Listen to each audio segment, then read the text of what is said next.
ఆశీర్వాదం ఇవ్వాలనుకుంటే మన జీవితంలో మొట్టమొదటిగా మనం ఏమనుభవించాలంటే కొన్ని కఠినమైనటువంటి సమస్యలు ఎదుర్కోవాలి. ఆ సమస్యలు ఎవరి దగ్గర నుంచైనా వస్తాయి, ఎంతైనా వస్తాయి.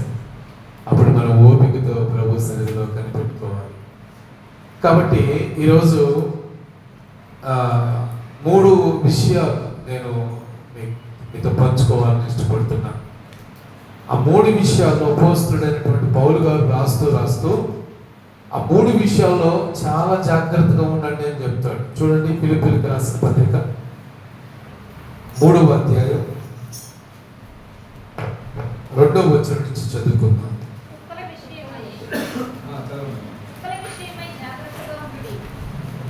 కుక్కల విషయమై జాగ్రత్తగా ఉండండి, దుష్టులైన పనివారి విషయమై జాగ్రత్తగా ఉండుడి,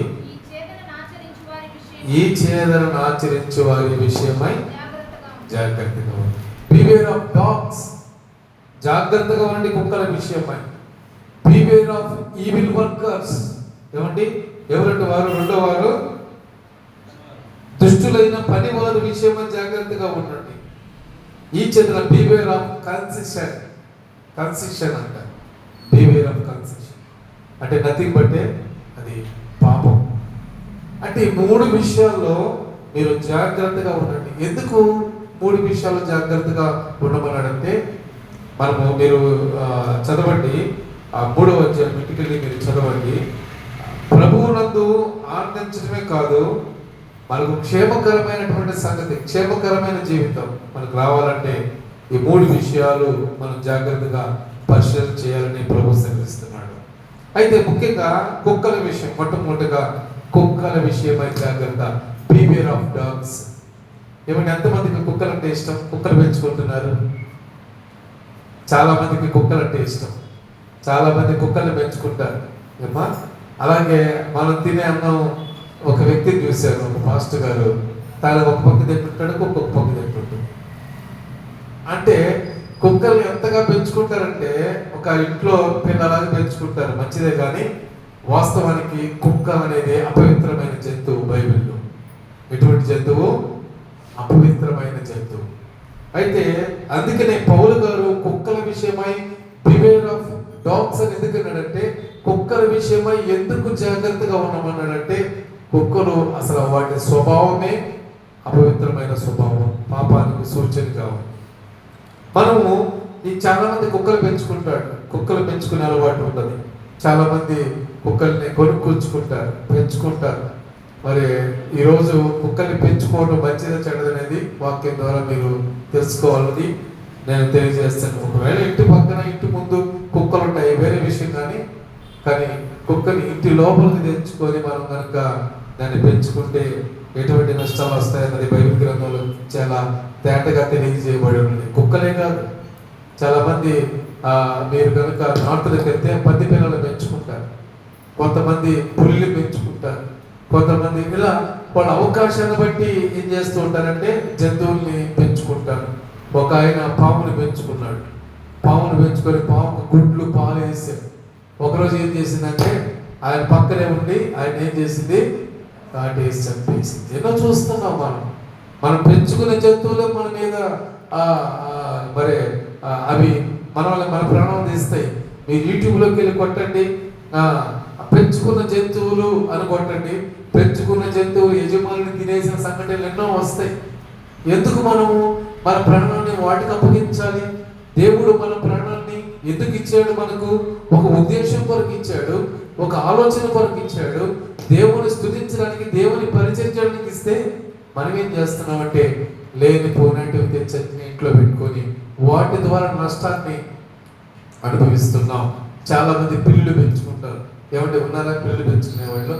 ఎలుకల కోసమని పిల్లు తెచ్చుకుంటారు, మంచిదే. కానీ దానికోసంగా తెచ్చుకొని కొన్ని అవసరాల నిమిత్తం తెచ్చుకుంటే పర్వాలేదు. కానీ వాటిని పెంచుకోవడానికి మీకు తెలుసో లేదో, ఆ పిల్లి బొచ్చు మన లోపలికి వెళ్ళింది అనుకోండి, ఆ పిల్లి బొచ్చు మన జీర్ణాంశాన్ని దెబ్బతీస్తుంది పిల్లి బొచ్చు.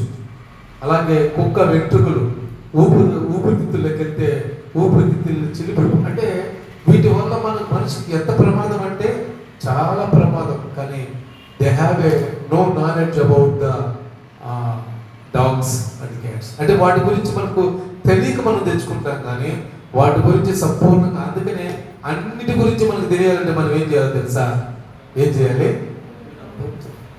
ఈరోజు కుక్కల గురించి ఎన్ని రిఫరెన్స్లు ఇస్తానో చూడండి, మీరు చదివి ఓపుకుంటే చదువుతారు. కానీ ఇంకా నేను కొన్ని రాసింది చాలా ఉన్నాయి. బైబిల్ గ్రంథంలో చెప్తుంది అడవి కుక్కల విషయమని జాగ్రత్త. అసలు వాస్తవానికి కుక్కలు ఎక్కడ ఉన్నాయంటే సమాజంలో లేవు. ఫస్ట్ ఒక 100-150 సంవత్సరాల క్రితం, లేకపోతే ఒక 500 సంవత్సరాల క్రితం వాటి చరిత్ర తీసుకుంటే అసలు కుక్కలు సమాజంలో లేవు. కుక్కలు మొట్టమొదటిగా ఎక్కడ జీవించేవంటే అడవుల్లో ఉండేవి. మనోళ్ళు ఏం చేశారు? అడవుల్లో ఉండేదాన్ని తీసుకొచ్చి ఎక్కడ పెట్టుకున్నారు? ఈరోజు కూడా కొన్ని జంతువుల్ని, ఈ జంతువులన్నీ కూడా అసలు సమాజంలో ఉండేటివి కాదు, అన్నీ వన్ ఆఫ్ ద బ్రీడ్. ఈ యొక్క చిటాస్ అంటారు కదా, వాటి బ్రీడే పిల్లి అన్నమాట. అంటే వాస్తవానికి అది అడవిలో ఉండవలసినటువంటి కూడా మనం ఇంట్లోకి తెచ్చుకొని పెట్టుకుంటున్నాం. అయితే ఈరోజు పౌలు గారు ప్రత్యేకంగా కుక్కల విషయమై ఎందుకు జాగ్రత్తగా ఉన్నామన్నాడు? ఏమంటే కుక్కలు ఏం చేస్తాయి మనం చెప్పండి? వీధి మీద ఈ మధ్య ఈ కాలంలో వీధి కుక్కలు చాలా విపరీతంగా తిరుగుతున్నాయి. ఆ తిరగడం వల్ల ఏం చేస్తాయంటే వాటి వల్ల ఎంత ప్రమాదం మనం అనుకుంటాం. మన ఇంట్లో పెంచుకున్న కుక్క వల్ల మనకు ప్రమాదం లేదనుకుంటాం, కానీ అవకాశం వచ్చినప్పుడు ప్రతిదీ కూడా మీరు చూడండి. మీరు పెంచుకున్న కుక్కే కదా, నోరు తెరిచినప్పుడు నోట్లో ఏది పెట్టండి, ఊసేది ఏం చేస్తుంది? కట్ చేసేస్తుంది. అంటే కొన్ని విషయాల్లో నా యజమాని కదా అని అది ఒబే అవ్వదు.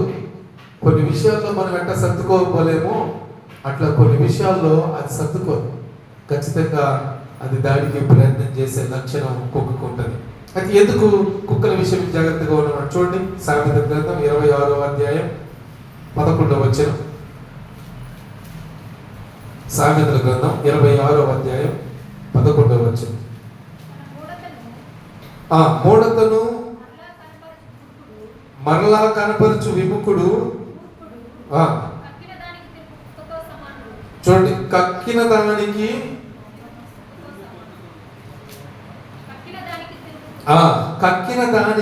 తిరుగు కుక్కతో సమానుడు. కుక్కకున్నటువంటి ముఖ్య లక్షణం ఏంటంటే కుక్క బాగా తింటది. మీరు 2 సార్లు అనేయండి తింటా ఉంటుంది. ఉదయం నుంచి రాత్రి దాకా ప్రతి అరగంటకి గంటకి మీరు వేస్తా ఉండండి, అది అన్నం తింటానే ఉంటుంది. చాలా అందు కుక్క యొక్క లక్షణం. మనము ఉదయం ఒకసారి తింటాం, మరలా మధ్యాహ్నం తింటాం, మరలా రాత్రి తింటాం, మన మధ్యలో అన్నం తినం. ఒకవేళ ఏదైనా స్నాక్స్గా ఉంటే తింటాం, అది వేరే విషయం. కానివ్వండి, అన్నం మాత్రం 3 పూటలు తింటాం. కొంతమంది అన్నం 2 పూటలు తింటారు. కొంతమంది మాలాంటి వాళ్ళు ఏం చేస్తారంటే అన్నం 1 పూట తింటారు, మధ్యాహ్నం పూట అన్నం తింటాం, ఉదయం సాయంకాలం టిఫిన్ చేసుకొని తినేస్తాం. సరే, అది పక్కన పెట్టండి. అన్నం 1 పూట తినేవాళ్ళు ఉంటారు, 2 పూటలు తినేవాళ్ళు ఉంటారు, ఉదయాన్ని కూడా అన్నం తినేవారు ఉంటారు, 3 పూటలు తినేవాళ్ళు ఉంటారు. ఇప్పుడు ఈ కుక్క విషయానికి వస్తే, ఈ కుక్క తింటది బాగా, మనం వేసినంత తింటది. తిరిగిన తర్వాత మరలా ఏం చేస్తుందంటే వామిటింగ్. అది లోపల అరగదు, ఎవరికైనా అంతే కదండి. ఎక్కువగా చేయి పెడితే అన్ని దాకా తిన్నాం అనుకోండి, లోపల డైజెషన్ కాదు, మన జీర్ణ వ్యవస్థ తట్టుకోలేదు. అందుకని ఎంత పైకి పంపించాలో అంత వామిటింగ్ ద్వారా వచ్చేస్తుంది, ఎంత కిందకి పంపించేయాలో అది మోషన్ ద్వారా వచ్చేస్తుంది. అంటే ఇది ఎక్కువైతే టెంపరేచర్ కానీ వర్క్ ఎక్కువైతే వర్క్ లోడ్ తగ్గించుకోవడానికి 2 వైపులా పంపిస్తుంది. కుక్క కూడా అంతే, అరగనప్పుడు కుక్కకి వామిటింగ్ వచ్చేస్తుంది. వస్తేనంట కుక్క ఏం చేస్తుందంటే ఆ వాంతికి ఉంటుంది, చేసేసిన వాంతికి ఏం చేస్తుంది? అలా ఏమంటే ఎంత మంచి లక్షణం కదా. సపోజ్ మనుషులకి వాంతికి వస్తుంది, మనం వాంతి చేసుకుంటాం. అసలు ఆ ఒక్క క్షణమైన వాంతి చేసుకున్న స్థలం నుంచి మనం ఉండగలమా? ఆ ప్లేస్లో ఉండగలమా? త్వరగా కడుక్కొని తుడుచుకొని వచ్చేస్తాం. కానీ కుక్క అక్కడే ఉంటుంది. అక్కడే పెంచుకున్న కుక్క అయినా సరే అదే లక్షణం కలిగి ఉంటుంది. వీధి కుక్కకున్న లక్షణం అదే, పెంచుకున్న కుక్కకు లక్షణం అదే. మనం ఎక్కడెక్కడ తెచ్చుకుంటాం కదా, ఏదో డాగులు ఉన్నాయి, రకరకాల డాగులు ఉన్నాయి కదా. ఏ డాగ్? 2 పేర్లు చెప్పండి పెంచుకున్న వాళ్ళు.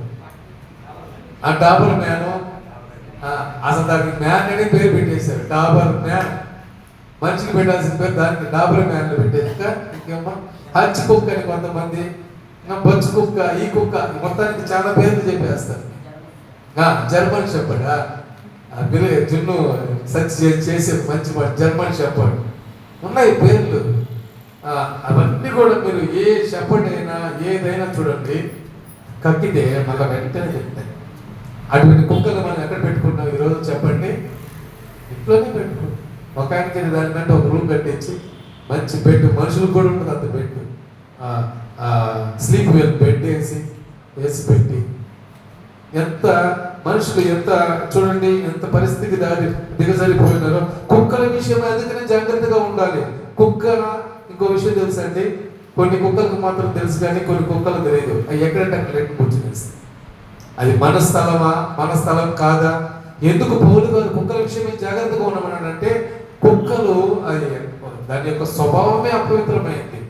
బైబిల్ గ్రంథంలో కుక్కల గురించి ఏం చెప్పబడిందంటే, అది అపవిత్రమైన జంతువు. అపవిత్రమైన జంతువులు మన ఇంట్లో తీసుకొచ్చి పెట్టుకుంటే మనం ఏమైపోతుంది చెప్పండి? చెప్పాలి. ఇప్పుడు అపవిత్రమైన కుక్క అపవిత్రమైంది. అది ఏ కుక్క అయినా సరే, అది ఎన్ని లక్షలు ఎన్ని కోట్ల కుక్క అయినా, కుక్క అంటే అది అపవిత్రమైన జంతువు. దాన్ని తీసుకుని మన ఇంట్లో పెంచుకుంటే మనం ఎటువంటి వారని చెప్పండి? మనం కూడా అపవిత్రమైన వారు.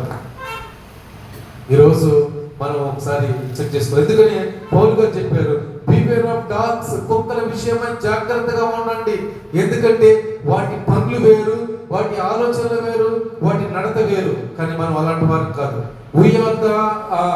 దాన్ని ఏమంటారంటే, మనం ఊహ తెలిసిన వారిని, ఆలోచించగలిగిన వారిని, మనము ఏది తప్పు ఏది చెడో తెలుసుకొని దాని ప్రకారం నడవగలిగినటువంటి ఆలోచన మనకు ఉంది.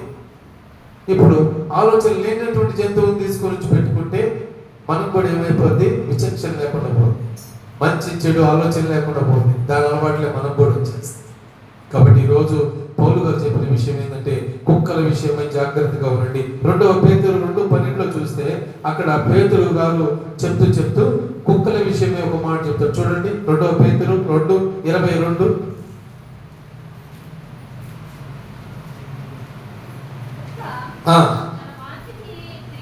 చూడండి, కుక్క తన వాంతికి, ఇందాకే మనం చదువుకున్నాం కదా, తన వాంతికి అదే తింటది, తిరిగినట్లును కడుగబడిన పంది బురదలో ద్రొల్లుటకు వెళ్ళినట్లును. అదే అంటే కుక్క విషయమై ఎందుకు పేతురు గారు రాశారు, కుక్క విషయమై ఎందుకు సొలొమోను రాశాడు అంటే, కుక్క చాలా అపవిత్రమైనటువంటి జంతువు. ఇంత చెప్పును, తన వాంతికి అది తినేస్తా ఉంటుంది. వాంతిని కూడా వదిలేటువంటి పరిస్థితి లేదు కుక్క విషయం. అలాగే పందిని చూడండి, మీరు ఎంత బాగా నీట్గా ఏమంటే మంచి టెక్ మసాజ్ సోపుతో బాగా క్లీన్ చేసి ఆడ కూర్చోమని చెప్తే అది ఎక్కడ పడుకుంటుందంటే, ఎక్కడ బురద ఉంటుందో, ఎక్కడ చెడు ఉంటుందో ఆడికి వెళ్ళి మళ్ళీ పడుకుంటుంది. అంటే ఈ స్వభావాలన్నీ మనిషిలో రానియకూడదు, ఈ స్వభావాలన్నీ మనిషికి అంటకూడదని దేవుడు బైబిల్ ఎంత బాగా రాయించాడు చూడండి. మత్తయి సువార్త 7వ అధ్యాయం 6వ వచనం ఒకసారి జ్ఞాపకం చేసుకుంటే ఆడు కూడా మనకు కనబడుతుంది. మత్తయి సువార్త 7వ అధ్యాయం 6వ వచనం చూడండి. పరిశుద్ధమైనది కుక్కలకు పెట్టకూడి అని దేవుని వాక్యం సెలవిస్తుంది. ఏమంటే కుక్కల విషయమై ఎందుకు దేవుడు పదే చెప్తున్నాడు? కుక్కల విషయమై కుక్కలకి పరిశుద్ధమైన పెట్టకూడదు. ఒకసారి యేసు ప్రభు దగ్గరికి ఒక స్త్రీ వచ్చింది. ఆ స్త్రీ పేరు ఏం పేరంటే కనాను స్త్రీ అని రాయబడింది. అప్పుడు విషయంలో దేవుడు చెప్పిన మాట ఏంటంటే, కుక్కలకు పెట్టుట యుక్తం కాదు, మనుషులకు లేకపోతే చిన్నపిల్లలకు వేయాల్సినటువంటి రొట్టెను కుక్క పిల్లలకు వేయడం మంచిది కాదమ్మా అన్నాడు. అంటే కుక్కల యొక్క పరిస్థితి ఎంత హీనమైన పరిస్థితితో యేసు ప్రభు యొక్క మాటల్లోనే మనం చూడవచ్చు. అటువంటి కుక్కలతో ఏమంటే కంపేర్ చేసినప్పుడు, ఇతర జీవులతో కుక్కని కంపేర్ చేసినప్పుడు కుక్క చాలా అపవిత్రమైనటువంటి జంతువు. ఈరోజు ఈ అపవిత్రమైన జంతువు ఎదుట మనం ఏం వేసినా, ఇప్పుడు చదువుకున్నటువంటి మత్తయి సువార్త ప్రకారం 7:6లో ఉన్నట్లుగా చదవనమ్మా, పరిశుద్ధమైంది కుక్కలకు పెట్టకూడదు. కుక్క పరిశుద్ధమైంది. మీరు ప్రార్థన చేసి ఆహారం కుక్కలకు పెట్టండి, తింటదేమో. వాటికి కావాల్సిన మొక్కలు గిక్కలు వేస్తేనే తింటారు. మామూలు నువ్వు తినవై అంటే చూడండి ఎంత క్లాస్గా పెరుగుతున్నాయి కొన్ని ఇళ్ళలో కుక్కలు. ఎలా ఉంటాయంటే మాంసానికి చేపలకు అలవాటు పడి మామూలు ఆహారం తినవు. అలా అలా కొంతమంది పెంచుతూ ఉంటారు వాటి విషయంలో. అంతేకాదు ఈ కుక్కల విషయంలో దేవుని వాక్యం ఏం సెలవిస్తుందంటే చూడండి, ఇర్మియా గ్రంథం 15:3 చెప్తుంది, అవి చచ్చిపోయిన వాటిని తింటాయి కుక్కలు. చచ్చిపోయిన వాటిని ఇంతకుముందు అడవుల్లో ఉండేటప్పుడు వాటి జీవిత చరిత్ర అడవుల్లో ప్రారంభమైనప్పుడు అడవుల్లో చచ్చిపోయిన వాటిని, పురుగులు పట్టిన వాటిని అవి తినేది. చూడండి 15వ అధ్యాయం 3వ వచనం, యెహోవాకు ఇదే చంపుటకు ఖడ్గము,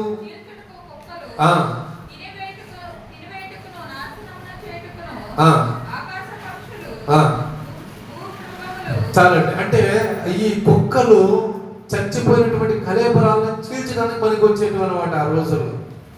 ఈ రోజుల్లో అవి రోడ్ల మీదకి వచ్చి మనుషుల్ని, గత కాలంలో కూడా కొన్ని కుక్కలు ఒక చిన్న బిడ్డని చంపి తినేసినటువంటి సంఘటన యూట్యూబ్లో వైరల్ అయింది.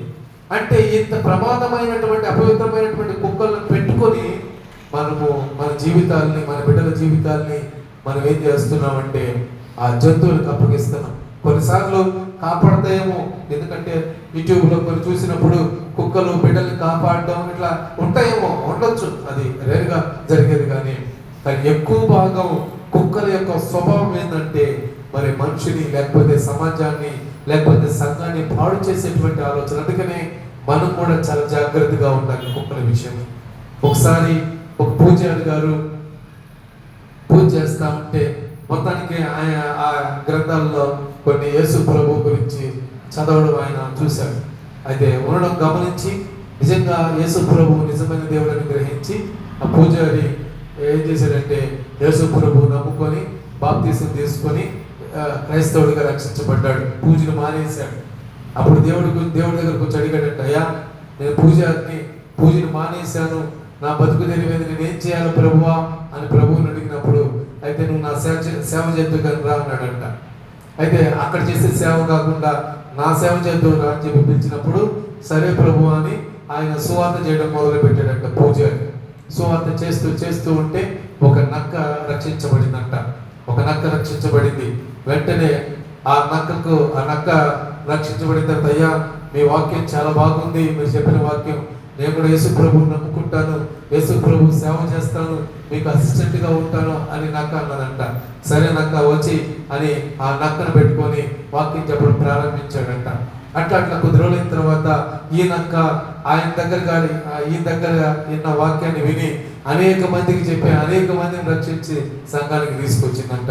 అంటే ఆ సంఘము ఇంచుమించు 100 మందితో నిండిపోయిందంట. ఏ సంఘం అంటే నక్క రక్షించిన సంఘం. అయితే ఈ పూజారికి చాలా సంతోషం వచ్చేసింది. అయ్యో నక్కను వాక్యం చేత దేవుడు రక్షించాడు, నేను రక్షించుకున్నాను, అలాగే ఈ నక్క పోయి అందరినీ తీసుకుని వచ్చింది, ఇప్పుడు 100 మంది అయిపోయారు, నా సంఘం చాలా పెద్ద సంఘం అయిపోయిందని ఆయన సంతోషపడుతూ వాక్యం చెప్తూ ఉండేవాడంట. ఒకసారి ఈయనకు మీటింగ్స్ ఉంటే పోతా నక్కని సంఘ పెద్దలు చేశాడు. సంఘ పెద్దలు చేసి ఈ సంఘాన్ని అంతటి నువ్వే కాయాలి అని చెప్పి ఆ సంఘాన్ని అంతటి నక్క చేతికిచ్చేసి ఆ వాక్యం చెప్పడానికి వెళ్ళాడంట. అప్పుడు చెప్పాడు, నక్క ఈ సంఘంలో 100 మంది ఉన్నారు, చాలా జాగ్రత్తగా చూసుకోవాలి నువ్వు అని చెప్పేసి వెళ్ళాడంట. సరే పాస్టర్ గారు మీరు వెళ్ళండి, మీరు వచ్చేంత వరకు కూడా నేను జాగ్రత్తగా సంఘాన్ని కాస్తానన్నాడంట.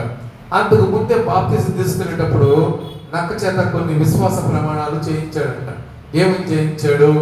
చచ్చిపోయిన దాన్ని తినకూడదు 1, అబద్ధం చెప్పకూడదు 2, 3 మోసం చేయకూడదు. ఈ 3 బాప్తీసం ఇచ్చేటప్పుడు అవన్నీ ఒప్పుకొని చేయని చెప్పి బాప్తీసం ఇచ్చి తీసుకొని వచ్చాడు. సరే ఈ లోపల పాస్టర్ గారు వెళ్ళారు, అయిపోయింది, చర్చ అంతా అయిపోయింది, అందరూ వెళ్ళిపోయారు, ఈయన ఖాళీగా ఉంది. అంతకుముందు ఆ పూజారి గారు ఉంటే ఆ పూజారి గారు ఇంట్లో ఉండేది, వాక్యం వింటా ఉండేది, అందువల్ల మళ్ళీ అడవికి వెళ్ళేది కాదు. ఇప్పుడు ఈ పూజారి గారు వాక్యం చెప్పడానికి వెళ్ళిపోయాడు. దీనికి ఏమంటే పాత స్వభావం లాగిందంట. అబ్బా ఒకసారి మా యొక్క అడవిలో ఉన్నటువంటి నా స్నేహితులను చూసి రావాలి అని అనుకుని అది ప్రయాణమై అడవిలోకి పోతా ఉంటే ఒక దగ్గర ఒక ఆవు చచ్చిపోయి పడిందంట. చచ్చిపోయి పడి ఉంటే మొదటి ప్రమాణం ఏంది? చచ్చిపోయిన వాటిని తినకూడదు. అయితే చచ్చిపోయి పడుంది, మాంసము ఇది పోతా ఉంది, చూపంతా దాని సయలాగుతుంది, తినాలా. ఆహా, పాస్టర్ గారికి మనం ప్రమాణం చేసాం చచ్చిపోయిన దాని వైపు చూడకూడదని, మళ్ళీ దాని వైపు పోకూడదు అంటూ ఉంది. కానీ మనసంతా లాగింది, ఏముందలే ఒకసారిగా దాన్ని ఎక్కడో ఉన్నాడు, మనం తింటే అని గెలసది ఏంటి అని మొత్తానికి మనసు మళ్ళా మళ్ళించుకొని చచ్చిపోయిన దగ్గర దానికి వచ్చి పూర్తిగా కడుపు నిండా తిని స్నేహితులు కలవడానికి ఏం పోతాంలే రేపు పోదామని వచ్చి చర్చిలో పడుకుంది. మళ్ళా నిద్ర లేసింది, మళ్ళా ఆ చచ్చిపోయిన దగ్గర దానికి మళ్ళా పోవాలనిపించింది, మళ్ళా పోయింది. మళ్ళా అక్కడి నుంచి స్నేహితుల దగ్గర పోయింది. వాళ్ళతో మళ్ళీ నక్కున్నటువంటి లక్షణం ఏంటి? ఏమండి, జిత్తులు మాకు నక్క కదా, మా నక్క అలవాటు ఏంది? మోసం చేసేదానికి అలవాటు. కాబట్టి ఆ స్నేహితుల దగ్గర పోయింది, మోసం చేయడం స్టార్ట్ చేసింది. వాళ్ళతో మళ్ళీ ఆ స్నేహితులతో అబద్ధాలు చెప్పడం స్టార్ట్ చేసింది. మరలా ఆయన ఊరికి పోయి వచ్చే లోపల ఈ నక్క యొక్క పాత స్వభావం ఎలా ఉందో అలా అయిపోయింది. అప్పుడు సంఘం దగ్గర ఇంకా సంఘ పెద్దగా వదిలేసిన సంఘాన్ని వచ్చే లోపల విశ్వాసులంతా చల్ల చెదిరైపోయినారు. ఈయన వచ్చాడు, ఊరి నుంచి దిగి సంఘంలోకి వద్దాం, మా విశ్వాసులు మా సంఘ పెద్ద ఎలా ఉందో చూద్దామని చూస్తే సంఘ పెద్ద లేడు, విశ్వాసం. మొత్తానికి మళ్ళా అంత అయిపోయింది, చేసుకుంటాం. తర్వాత కొద్ది రోజుల తర్వాత నాకు కుట్టుకుంటే పాస్టర్ దగ్గరికి వచ్చింది. పాస్టర్ గారు, నా కాలు విషయమై ప్రార్థన చేయండి. ఏమైంది నక్క అని అడిగితే, లేదు పాస్టర్ గారు, వస్తా ఉంటే గుంట్లో పడ్డాను. గుంట కాదు, ఏదో అక్రమం చేసినప్పుడు ఎవరో కొట్టారు దాన్ని, అది కాలంతా త్రామం వస్తుంది. అంటే ఇదంతా ఎందుకు చెప్తున్నానంటే, చాలా మంది ఇదే ఆలోచన మనం దేవుని సన్నిధిలో. అందుకనే కుక్కల విషయమై ఎందుకు జాగ్రత్తగా ఉండమన్నాడంటే, కుక్కలు అపవిత్రమైన జంతువులు. కుక్కలు, నక్కలు ఇవన్నీ ఒకే జాతికి సంబంధించినవి. ఇవన్నీ కూడా మరి దేవుని వాక్యం చెప్తుంది, అపవిత్రమైన జంతువుల విషయమై జాగ్రత్తగా ఉండండి, కుక్కల విషయమై జాగ్రత్తగా ఉండండి. అందుకనే కుక్కలు చూడండి, ఒకసారి ప్రకటన గ్రంథం 22వ అధ్యాయం 15వ వచనంలో చూస్తే ఆడొక మాట చెప్పబడింది. ప్రకటన గ్రంథం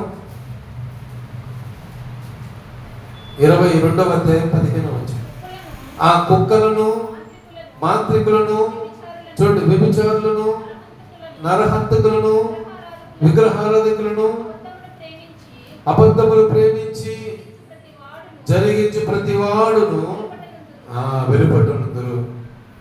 ఇప్పుడు కుక్కల్ని ప్రేమిస్తే మనం ఎక్కడ ఉంటాం? ఏమండి, ఎంత పరిశుద్ధంగా జీవించినా, ఎంత ప్రార్థన పరులు అయినా, ఎంత ఉపవాసం అంటే పరిశుద్ధాత్మ శక్తి చేత నింపబడినా, ఇప్పుడు కుక్కల్ని ప్రేమించి కుక్కల ఇంట్లో తీసుకొస్తే మనం ఎక్కడ నిలబడుకుంటాం? పరలోక రాజ్యంలో వెలుపట్టు నిలబడుకుంటాం. ఆ బౌండరీస్ బయట ఉంటాం. మనం అందరూ లోపలికి వెళ్తుంటే కుక్కని పెంచుకున్న పాపానికి మనం ఎక్కడ ఉంటాం చెప్పండి? బయట నిలబడతాం. ఈరోజు కుక్క మన ఆత్మీయ జీవితానికి ఎంత అడ్డో ఒకసారి మీరు జ్ఞాపకం చేసుకోండి.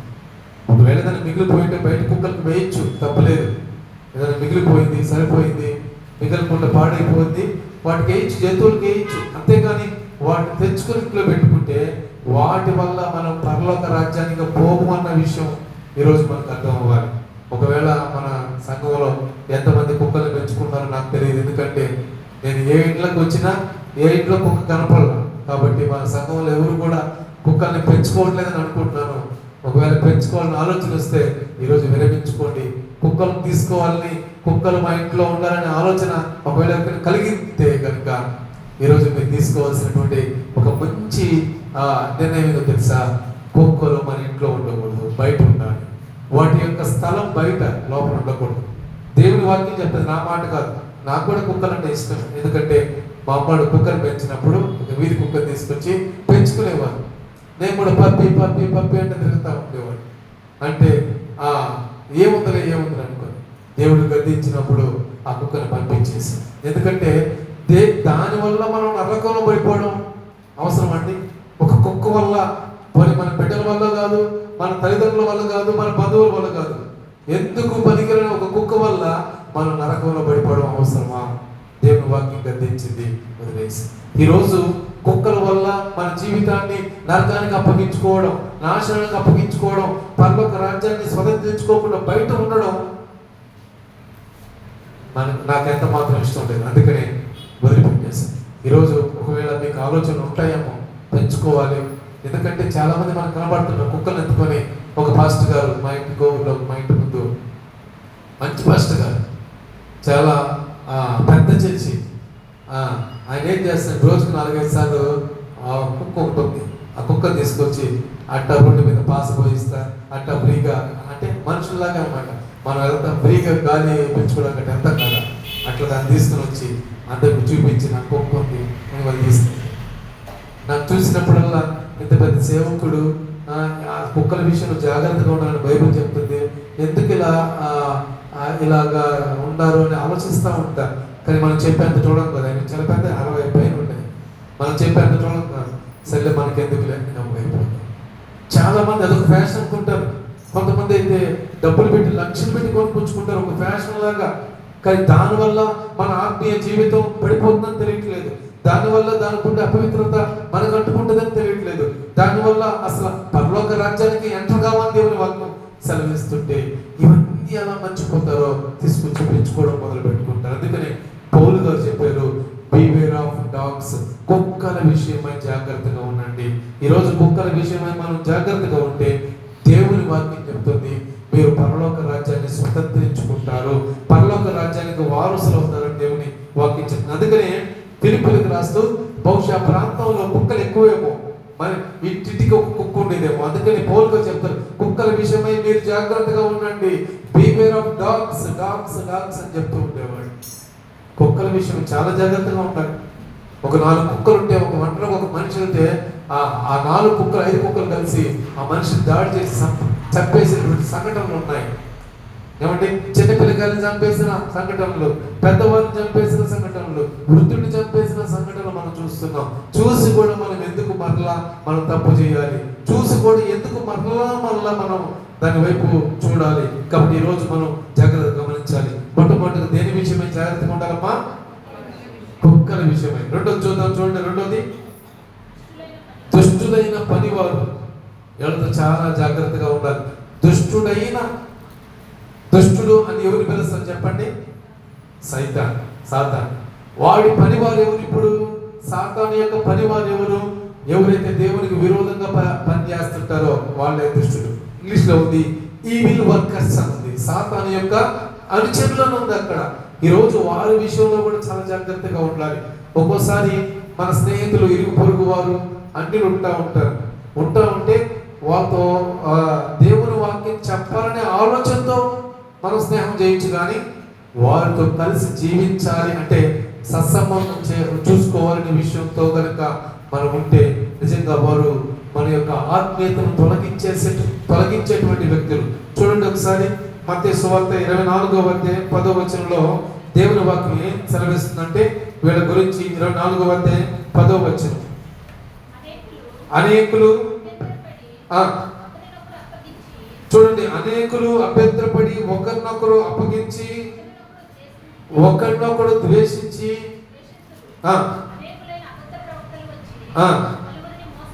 మోసపరిచెదరు. ఇలాంటి వాళ్ళ విషయంలో చాలా జాగ్రత్తగా ఉండాలా. వాళ్ళు ఒక్కోసారి మన పక్కనే ఉంటారు, మనతోనే ఉంటారు, మనలోనే ఉంటారు. ఇలాంటి వారందరినీ మనం ఐడెంటిఫై చేయాలి. ఎందుకంటే దుష్టులైనటువంటి పనివారు వీళ్ళు ఏం చేస్తుంటారంటే మన ఆత్మీయతను చెడగొట్టడానికే వీరి యొక్క పని. ఆ ఆత్మీయత ఎలా చెడగొడతారంటే ఒక విషయం చెప్తాను చూడండి. ఒకసారి ఒక పాప, నేను వెళ్తున్న చర్చిలో, పాస్టర్ కాక ముందుగా ఒక చర్చికి వెళ్తున్నాను. ఆ చర్చిలో జరిగినటువంటి సంఘటన. అప్పుడు నేను సండే స్కూల్కి టీచర్గా ఉంటున్నప్పుడు చాలామంది యవన పిల్లలు, ఆడపిల్లలు, మగపిల్లలు ఉండేవారు. ఉంటే ఒక పాప బాగా యాక్టివ్గా ఉండేది. ఒక పాప బాగా యాక్టివ్గా ఉంటూ దేవుని పాటలు పాడుతూ దేవునితో సహవాసం కలిగి ప్రార్థన చేసేది, పాటలు పాడేది, చక్కగా బైబిల్ వాక్యం చెప్పగానే రిఫరెన్స్ చదివేది. చాలా మంచి అమ్మాయి. నేను అనుకున్నాను ఈ అమ్మాయి మంచి పరిచయం చేస్తుంది అనుకున్నాను నేను. ఏమండి, నిజంగా ఆ అమ్మాయి ఎలా ఉండేది? ఆత్మీయంగా ఉండేది, చెడు మాటలు మాట్లాడేది కాదు. చదువుకునే చదువులో బాగుండేది. నేను అమ్మాయిని గమనించడంతో అనుకున్నాను, ఈ అమ్మాయి దేవుని సేవలో మంచి సేవ చేస్తుంది అనుకున్న కొద్ది రోజులకే 9th 10th అయింది. 10th కూడా అవ్వలేదు, 9th ఒక అబ్బాయిని ప్రేమించి ఆ అమ్మాయి ఏం చేసిందంటే వెళ్ళిపోయింది, ఇల్లు విడిచి వెళ్ళిపోయింది. అంటే ఒక్కోసారి మన జీవితాన్ని నష్టపరిచేటువంటి ఈ సంఘటనలు సాతానుడు మన కుటుంబాలు ఎలా పెడతాడంటే ఏమంటే ఎటువైపు నుంచైనా వాడు తీసుకొస్తాడు. అందుకనే దుష్టులైన పనివారి విషయమై జాగ్రత్త అన్నాడు.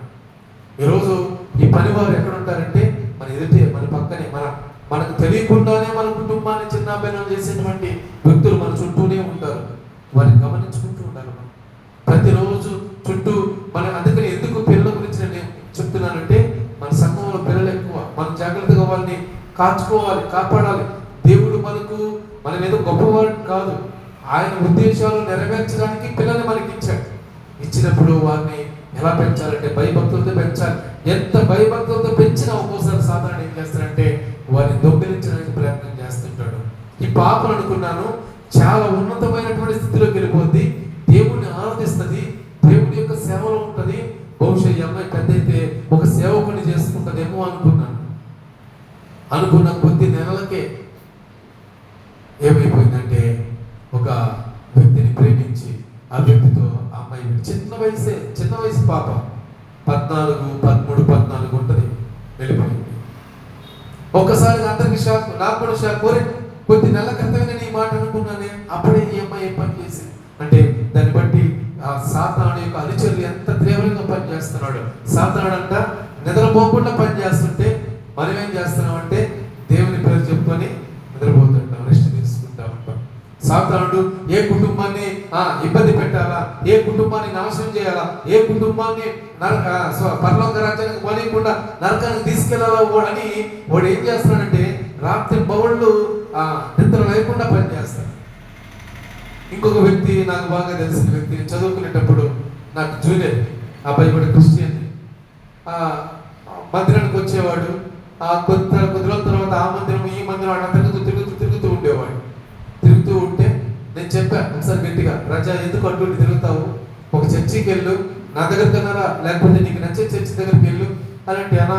ఆ చర్చిలో ఊరికి దశభాగం అడిగేవారన్నా, ఈ చర్చిలో ఊరికి ఇట్లా అనేవారన్నా, ఈ చర్చిలో ఏదైనా తప్పు చేస్తే వాళ్ళని పట్టుకొని వాళ్ళని చూపిస్తూ ఆ వాక్యం చెప్పేవాడు అన్న, ఇట్లా చెప్తా ఉన్నాడు. సరే నీకు ఎక్కడ నెక్స్ట్ దగ్గరికి వెళ్ళు, లేకపోతే ఎక్కడ నచ్చకపోతే నా దగ్గరికి రా అని అడిగా. సరే మీ దగ్గరికి వస్తామన్నా అన్నా. కొద్ది నెలలు మన దగ్గరికి బాగా వచ్చారు. వచ్చిన తర్వాత మరలా ఏమైందో ఏమో మానేశారు, కుటుంబం అంతా మానేసిన తర్వాత ఒక 2-3 సంవత్సరాల తర్వాత అతను కనబడ్డాడు. ఏం రాజా అంటే ఒక తెల్లటి గుడ్లు వేసుకున్నాడు. ఏం రాజా అంటే తెల్ల మాల ఒకటి వేసుకున్నాడు. అది ఏం మాల అంటే వెలంగని మాల అంటారంట. నాకు కూడా తెలియదు అసలు ఇన్ని మాలలు ఉన్నాయని నాకు తెలియదు. రాబోయే రోజులు యేసు ప్రభు కూడా మాల వేసేస్తారేమో నాకు భయం వేస్తుంది. ఏమంటే వెలంగని మాల వేసుకున్నారన్నా అన్నాడు. అదేం మాల అది మనం మామూలుగా చూస్తుంటాం కదా, ఈ నల్లబొడ్లు వాళ్ళు, ఎర్రబొడ్లు వాళ్ళు, పసుపు చాలా మంది కనబడుతుంది. సరే వాళ్ళంటే దరిద్రులు పోయి మనకి ఎక్కకపోతే మనకి ఎందుకు. కానీ వీళ్ళు తెల్ల వేసుకోవాడు. ఏంటరా నీకు ఇడిగే పోయే కాలంలో వెనకాలం చూసా, వాడు ఎంత పొట్టిగా ఉంటాడు, అంతే ఉంటాడు. కాబట్టి వాడు ఎక్కడ పోతానంటే అక్కడ కనిపెట్టేస్తా. మరి ఈడేగా ఉన్నట్టున్నాడే, కానీ తేడాగా ఉన్నాడే, ఇంకా సేవకుడు ఏడు కావాలా, తెల్ల కొట్లు వేసుకోండి నేను అనుకున్నాను. అనుకుని ఏం రాజా ఏం సంగతి ఎట్టున్నావు ఏంటంటే అన్నా బాగు అనస్వామి బాగుండా అన్నాడు. నాకు ఒక్కసారిగా ఏంద్రా ఇటు అయిపోయాడు అనుకో. ఏంది రాజా స్వామికి ఏమన్నా ఏమైందా?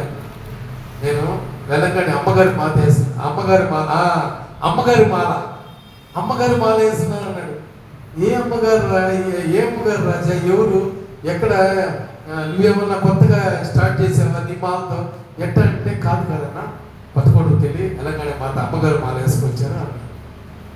సరే ఎట్టబడి సాగు అని చెప్పి వెళ్ళిపోయాను. ఓడుతూ ఉంటే నన్ను చూసే వాళ్ళు మాకేదో ఇదిగా ఉంటుందని అది సరే నాయన వేసుకుంటాను అని చెప్పి 3-4 సంవత్సరాలు ఆ మాల వేసుకున్నాడు.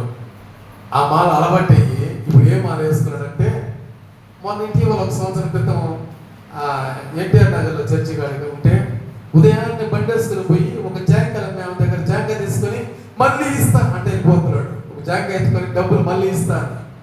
ఇటు ఎవడని చూస్తే వీడే ఎవరు అమ్మగారి మాల వేసుకున్నాడని చెప్పాడే ఓడే నల్ల మాల వేసుకొని తిరుగుతా ఉన్నాడు. మాల అలవాటు అయిపోయింది. చూడండి, అంటే సాతానుడు ఎవరిని పట్టుకుంటాడంటే ఎవరైతే దేవుని మందిరానికి వెళ్తారో వాడిని పట్టుకుంటాడండి.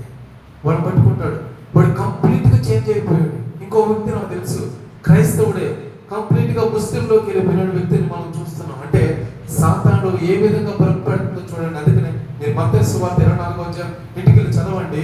యేసు ప్రభువు రాకడలో చాలా ఇటువంటి చూస్తూ ఉంటాం.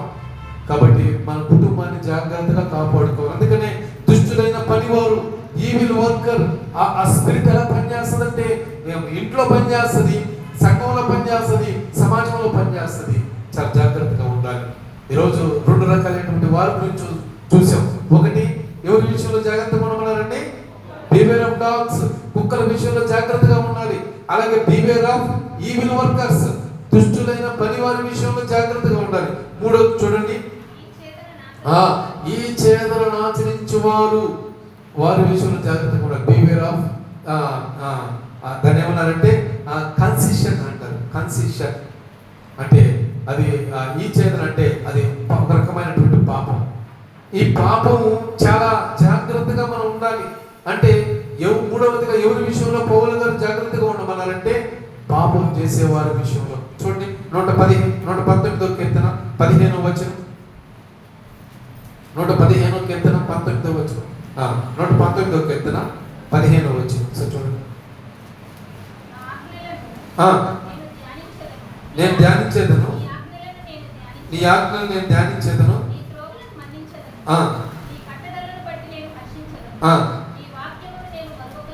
మరువక ఎందును,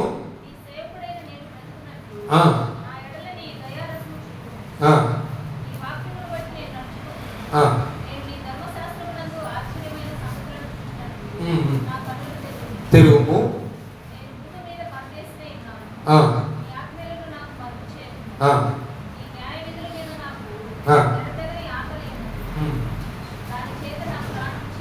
మా 118 చదవండి. చదువుతా వస్తే 118వ వచనంలో, నీ కట్టడలను మీరిన వారందరినీ నీవు నిరాకరించుడు,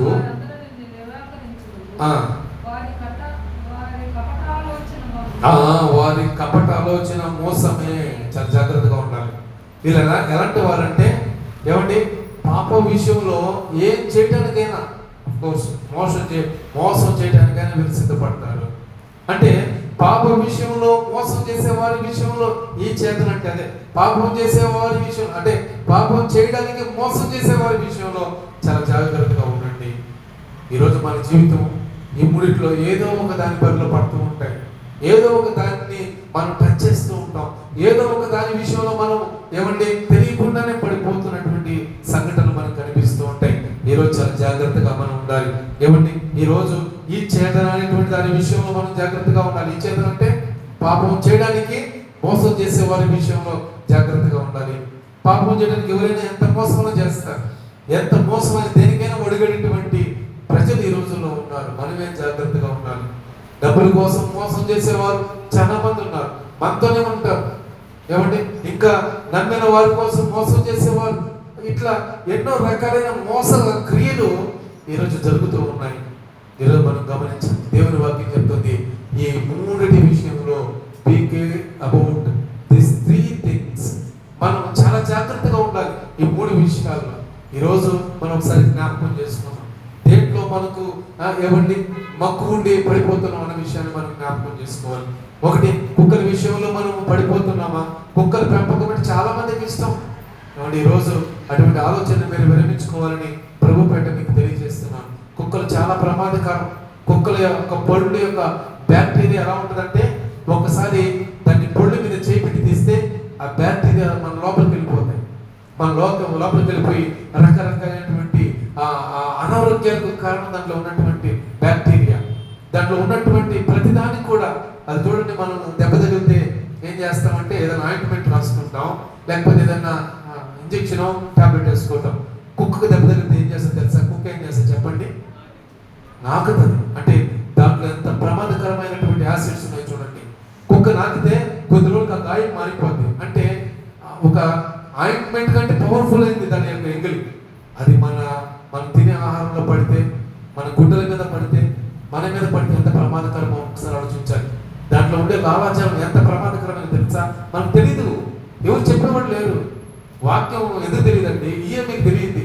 యేసన్ గారు చెప్తారు, ఒకసారి ఒక వాక్యం చెప్తా, చర్చిలోనే వాక్యం చెప్తా, పెద్ద చర్చి కదా గుంటూరులో. ఏమండి మీకు తెలియని వాక్యమా చెప్పండి అన్నాడు. మీకు మంచి మాటలు చెప్పాలా, మంచి మాటలు చెప్పాలని ఒక నూనె సొసైటీ గురించి చెప్పాడు. సరే, అది ఇప్పుడు సమయం కాదులేండి, చెప్తున్నా. వాక్యం మీకు అందరికి తెలుసు.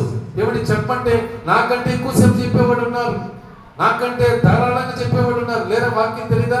ఏమంటే వాక్యం తెలియని వాళ్ళు ఎవరు ఉన్నారు? తెలుసు. వాక్యం కాదు కావాల్సింది. వాక్యానికి ముందు వాక్యాన్ని సరి చేసుకోవడానికి మనం ఏమైతే కావాలి. ఎన్ని సత్యాలు. కుక్కలు పెంచుకోమని ఎవరు చెప్పరు, కానీ దేవుని వాక్యంలో సెలవిస్తుంది కుక్కల విషయమై జాగ్రత్తగా ఉండండి. కుక్కల విషయమై సాతాను చేత పీడించబడుతూ ఓడి క్రియ జరిగించే పరివారి విషయమై జాగ్రత్తగా ఉండండి దేవుని వాక్యం సెలవిస్తుంది.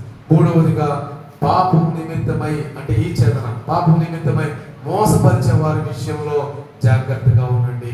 ఈ మూడు ఎలిమెంట్స్ మన జీవితాన్ని బట్టి మనం ముందుకు సాగించుకుంటే దేవుడు మన జీవితంలో అద్భుతమైన సహాయం అందిస్తాడు. కుక్కల విషయం జాగ్రత్త లేకపోతే పరలోక రాజ్యానికి వెళ్ళడం ప్రకటన గ్రంథంలో మనం చూసాం. అలాగే ఏమండి ఈవిల్ స్పిరిట్ లేకపోతే మన పక్కన ఉన్నటువంటి అన్యులకు సంబంధించి మనం జాగ్రత్త తీసుకోకపోతే వారు మన కుటుంబానికి మనకే నష్టం కలిగించేటువంటి ప్రమాదం ఉంది. మూడవదిగా మోసం, పాప విషయమై మోసం చేసే వారి విషయంలో మనల్ని ఎక్కడైనా మోసం చేస్తారు. వీళ్ళు మనతో చదువుకుంటారు, ఏమంటే మనతో పని చేస్తారు, మనతో ఉంటారు. వీళ్ళే మనల్ని ఏం చేస్తారంటే మోసం చేసేటువంటి విషయాన్ని జ్ఞాపకం చేస్తున్నాను. ఈరోజు మనం సరిచేయబడాలి. ఈరోజు ఒకవేళ ఏ ఆలోచన మీకుందో నాకు తెలియదు, ఈరోజు ప్రత్యేకంగా ప్రభు మనతోనే మాట్లాడుతున్నాడని అనుకుంటున్నాను. ఈరోజు ఈ మూడు విషయాలై పిలుపులకు రాస్తూ పౌలు గారు చెప్తున్నాడు, మీరు జాగ్రత్తగా ఉండండి, జాగ్రత్తగా ఉండండి, జాగ్రత్తగా ఉండండి. జాగ్రత్త అని చెప్పినా మనం జాగ్రత్త లేకపోతే పొరపాటు ఏమవుతుంది? ఎవరి పొరపాటు ఏమవుతుంది? 2 దారులు ఉన్నాయండి. ఈ దారిలో పోబాకు పాము ఉందని చెప్పాం. ఆ పాము నన్ను ఏం చేస్తాను అడిగేసి అనుకోండి, పాము కాటేసి చనిపోయాడు. పొరపాటు ఎవరిది? వినకుండా పోయిన వాళ్ళు.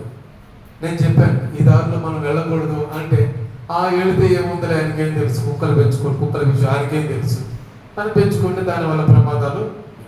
కుక్క పేరు మనకి ఎక్కాయి అనుకోండి, ఎంత ప్రమాదం. ఈర్పానికి కూడా రావు పేరు, లోపల గూడు కట్టుకోండి, అడుగడిగిన ప్రమాదమే.